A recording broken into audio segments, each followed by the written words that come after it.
DMX light বা LED পাওয়ার light, তার ভিতরে কি থাকে দেখো।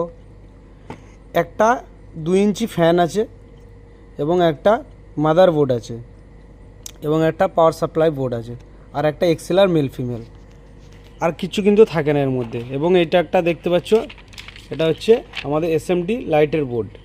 তো এই ডিএমএক্স যে লাইটগুলো তোমরা দেখো যে বিভিন্ন পূজা প্যান্ডেলে বা বিয়েবাড়ি অনুষ্ঠান বা নানা রকম অনুষ্ঠানে বা ডিজেতে ইউজ হয়।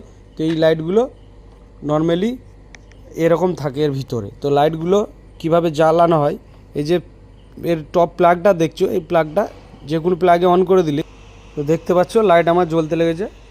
তো এর প্রোগ্রামিং আছে এর পিছনে, কিন্তু দেখতে পাচ্ছ লাইটে কালার চেঞ্জ হচ্ছে। এবার এটাকে তুমি যদি ডিএমএক্স মিক্সার দিয়ে চালাতে চাও তাহলে এটা প্রোগ্রামিং আছে, মেনু আপ ডাউন এবং এক্সট্রা হিসাবে আছে।